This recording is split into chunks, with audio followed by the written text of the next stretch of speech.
Well, that's match weekend 1 all done. How was it for you? Celtic are up and running, outdoing Dundee, and they're a bit clearer, just a bit, about who our clubs could be facing in Europe.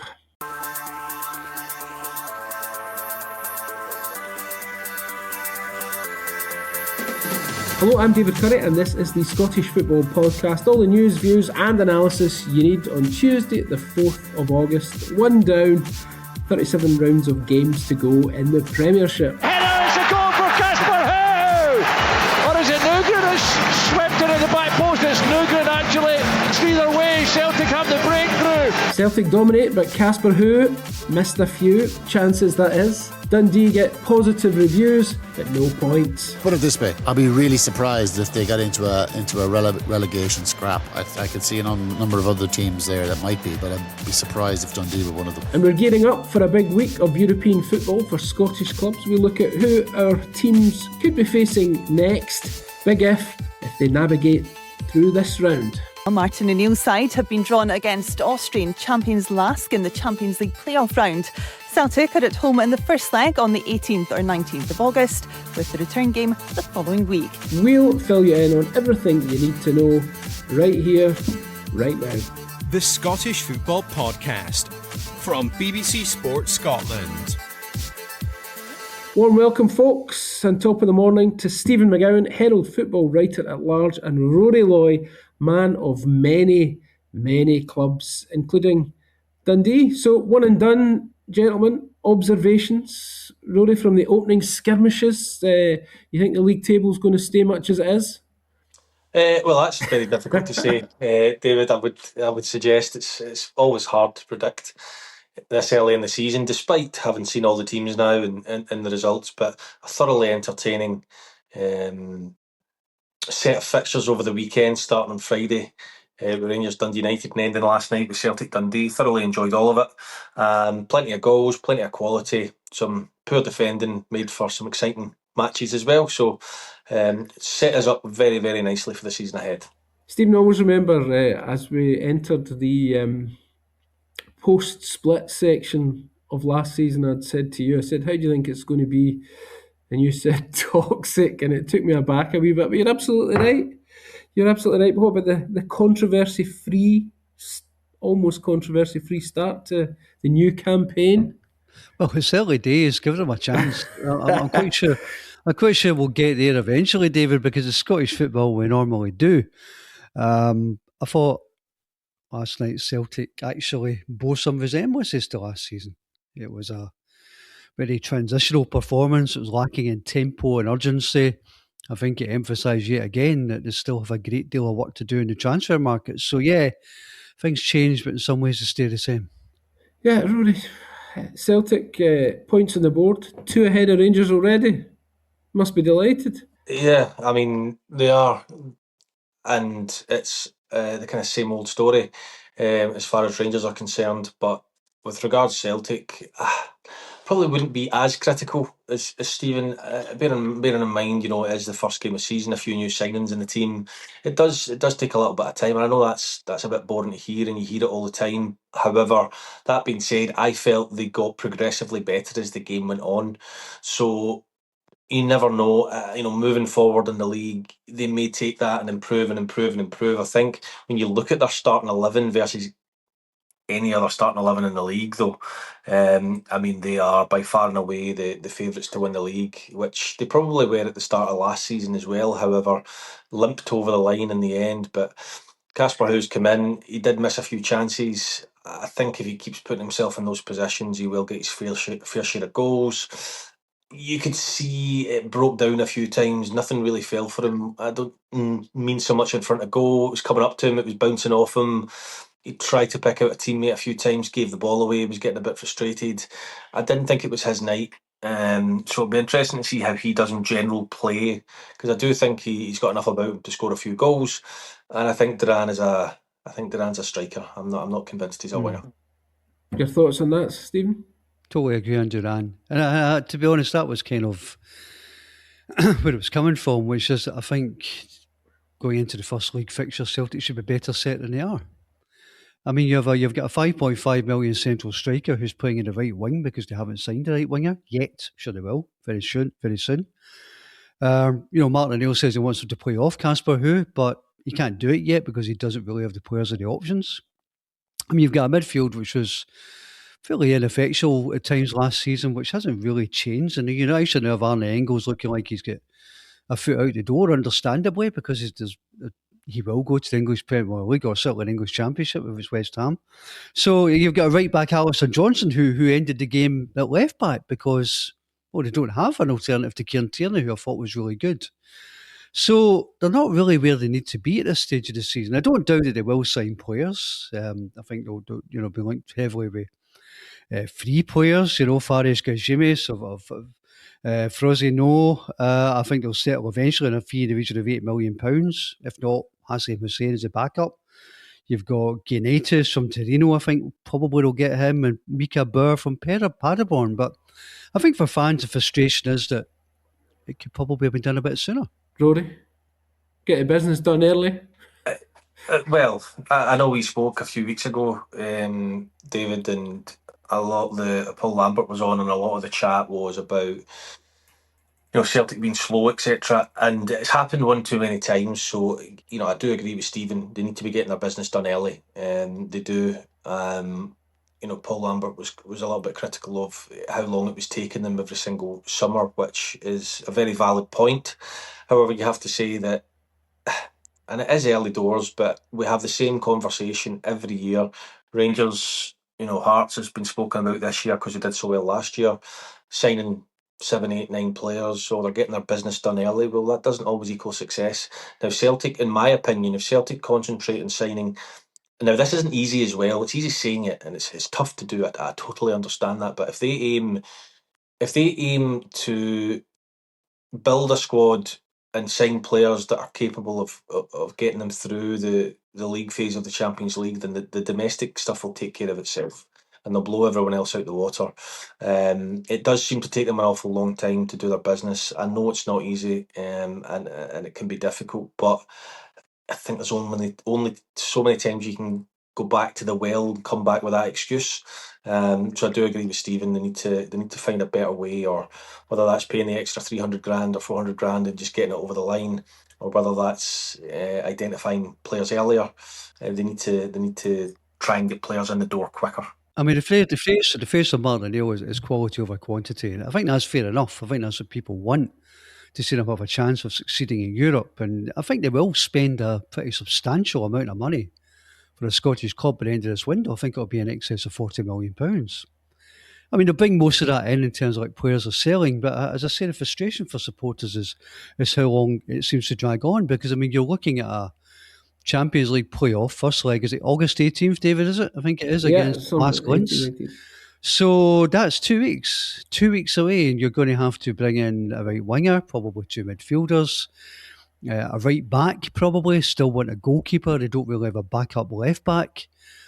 I just think it's an awful lot of work to give yourself to do in a relatively short space of time ahead of what is going to be arguably the 2 most important games of the season. Yeah, you mentioned, we'll talk more in length about Celtic's European challenge a wee bit later in the podcast, but you talked about Arne Engels there maybe heading down to England, Alistair Johnson as well, heavily linked. Are they effectively on a lap of honour before leaving the building? Well, you would imagine that Martin O'Neill would want to keep them until these Champions League games are out of the way. I mean, that's generally how they try and do it. They try and keep disaffected players for the most important games, but there's a lot of variables there, isn't there? I mean, are the players willing to do that? On the face of it, it appears that they are, because they played last night. Are the clubs willing to wait? Because obviously, English football in earnest gets underway August 21st or so, is it? So there's a lot of factors to take into account there. And the other one is, do you want players who have 1 foot out the door still hanging around for important games, or would you be better cracking on and getting fully committed, enthusiastic players in the building? Martin O'Neill is far more experienced in these things than I have, but there's a lot to consider there, and I think there's more questions than answers at this stage.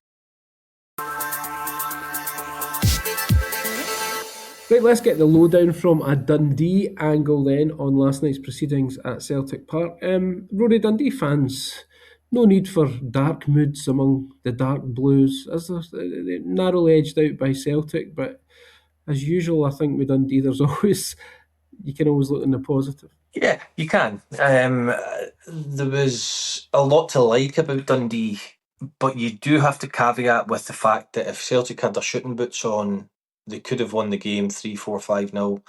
Casper Who misses an abundance of chances. Kieran Tierney has a shot which is really, really well saved. Arnie Engels has got to score his header. Kieran Tierney cuts it back to Negrin a few times. So whilst Dundee were brave, Steven Pressley used the word brave, and they absolutely were brave. What would happen would be the goalkeeper would get the ball, you'd have Simon Murray and Joe Wesley splitting the centre halves and the fullbacks so they couldn't play out. And then you had Ethan Hamilton or Finnegan jumping all the way up on Callum McGregor. And the one who didn't do that would follow Negrin and Engels all the way in, and then they would just literally force Celtic to kick it long. So that is brave. The 10-15 minute spell in the second half was the only spell they didn't quite get it right, and that's when Celtic scored their goal. Negrin floated into the box, and it was a magnificent header. But when you look at the chance Charlie Riley had, when you look at the fact that they were competitive in the game and they still had opportunities to get the ball in the box, and a good header from Ashley Hay towards the end, there is a lot to like in terms of what Dundee have managed to do. I just would like to, and I know it's not in his nature, I would like to hear Steven Pressley being a little bit more optimistic about what the goals and aims are. And I know most managers at a Dundee, a St Mirren, a Kilmarnock will talk about staying in the league. It's a fourth consecutive season in the league now. And he said after the game, it's been realistic. It's not been down in the dumps. Well, is it realistic that St Mirren finished in the top six 3 seasons in a row? Is it realistic that St Johnstone went on a wee run of finishing in the top six? And I know the league has a different landscape to it now. But at what point after 4 seasons in the league do you turn around and go, let's aim for sixth? If we finish 7th or 8th, that's not necessarily a bad season. It might still be a good season. But I just would like to hear him be a little bit more ambitious about what he's looking to achieve this season. And I know it's not in his nature, and I'm asking him to do something that doesn't come naturally to him. But so 4 years' time with 8th consecutive season in the league, is it still staying in the league? When do those objectives change? He's more Jack D than Dundee, Stephen Elvis at times, isn't he? What's funny, actually, I was thinking about this, and I remember when he first started out manager, I think it was Falkirk, and he made a lot of really gung-ho statements at that point. I don't know whether he learned some hard lessons, played mind games and so on. I think he says himself he's just a more pragmatic manager now. But I think if you look at it from another perspective, then 12 months ago, the fans didn't want him. And, they were really, there were groups signing open letters demanding his removal along with John Nelms and Gordon Strachan. He's really turned that around. He's got a new contract. Yeah, I get Rory's point. I think there is a lot to be positive about, but I think they're not in a bad place, Dundee. And I really liked Joe Bevan last night. I thought Dundee had good performers, and I think it was a pretty reasonable performance in the end, and a lot to be positive about. Yeah, be pessimistic, then you're never disappointed, Rory. That's always been my motto in life, I think. But with that in mind, what are you thinking? Given what you've said there? Is it top six, or is it digging in to beat the drop? It is so difficult. Joe Bevan does look like a really good outlet. He won't come up against the pace of Austin Trusty and Kieran Tierney every week, and he'll get a lot more joy and success against other defences in the league. That's no disrespect to the other defences. It's just that Tierney and Trusty are very quick across the grass, very good defenders. So he will get a lot more joy in the coming weeks.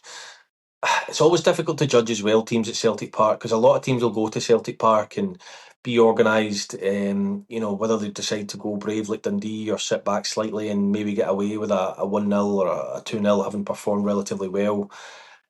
It's difficult to judge at this moment in time, David, but I do think they are in a good position. I think the most important thing for Dundee, and I know I was a little bit critical of Steven Pressley's post-match interview there, however, I think it's brilliant. He's got a new contract. Dundee need continuity in the dugout. They switch and chop and change managers on a whim at times, and it's good that they've got continuity. I think they'll be fine this season. I expect them to finish at least where they finished last year, which is 8th. or above.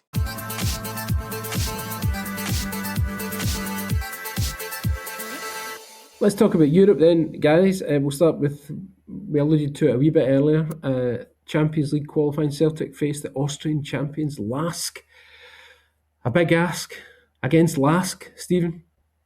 Yeah, it's a sharp intake of breath, that one. I think if you look at the options they could have had in terms of the unseeded teams in that Champions League playoff draw, there were certainly more favourable options. I mean, look, don't need to do the research, but what we do know is that Lask finished above a Sturm Graz team which hammered Hearts 6-0 in aggregate. Now, that's no guide to how it's going to go for Celtic. Celtic beat Sturm Graz last season, remember.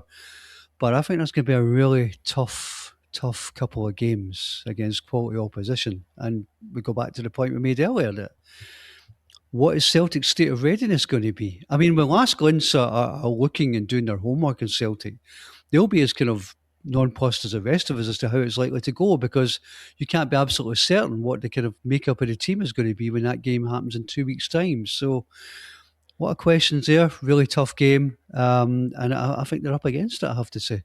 Rangers, Rory, it's a trip to Larne or Georgia, a bit of a big difference there. They'll be looking for the home draw in that one. Might be a bit on the game against the trip to Northern Ireland rather than away to Georgia. Aye, I mean, listen, you would fully expect Rangers to take care of business regardless of whether they're going slightly further afield in Georgia than a trip across the water. But look, it's a favourable tie either way. That's no disrespect to the two other teams, but Rangers should be taking care of business there without any questions. Even in the state they're in after their opening exchanges with Dundee United, they looked a wee bit, what shall we say, lacking verve. Yeah, the one thing I just could not quite believe, David, is that he didn't start with two strikers. I mean, that has been his makeup, his identity, all these buzzwords you hear these days, his philosophy, whatever you want to call it. Two wide men, two strikers, successful at Kilmarnock. He had Kyle Vassell up top, one playing off him, Marley Watkins, whoever it may be. You had Matty Kennedy and Danny Armstrong strong in the wider areas. You look back to his Aberdeen days, his two wingers, two strikers. You look at his Hearts team, Braga and Shankland, and then he comes in, and I'm thinking Shankland and Chermiti are a stick on to start. Stick on. And he almost goes like the previous managers and tries to put square pegs in round holes, and you're looking at it going, and I know they don't have out and out pace in the wider areas necessarily. I know Gassama can run with the ball, but I'm looking at it going, even if you play, to Gassama on one side and somebody who can tuck in and make it maybe a 3 in the middle of the pitch on the other side, Finlay Curtis is an option, but I just could not believe he didn't go with two strikers, and the difference in the second half was quite stark.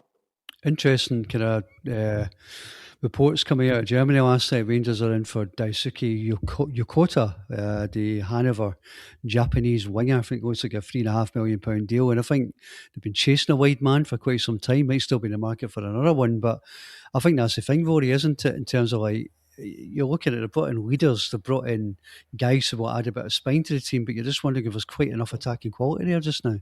Yeah, no, listen, it's undeniable, Stephen. You're absolutely right. But I think the difference, they were far better in the second half. And I don't mean far better than Dundee United, by the way. I just mean far better than the version of themselves they were in the first half. And I think that just came from having two strikers up front. It wasn't necessarily pretty. I don't think it has to be pretty for the next few weeks until they get the players in that they need, that can play in a way that Derek McInnes is looking to do. But I do think, whilst it was a sticky start, I think Derek McInnes will, at some point in the season, be able to get enough out the group that they're very competitive, and they'll be there or thereabouts come the end of the season, although I think Celtic will have too much. Even stickier start for Hearts. Stephen, you referenced their 6-0 aggregate defeat to Sturm Graz. To stay in Europe, they're coming up against Benfica in the Europa League qualifiers. If they don't get through that one, it's Rapid Vienna in the Conference League. I think given the start I've had so far, I think some supporters will be watching that Benfica game in Lisbon from behind the sofa. It's quite intimidating. It's a really difficult place to go at the best of times, I think, in the current situation where they're trying to find the right formula, trying to find the right combinations, then that's going to be a really, really tough game.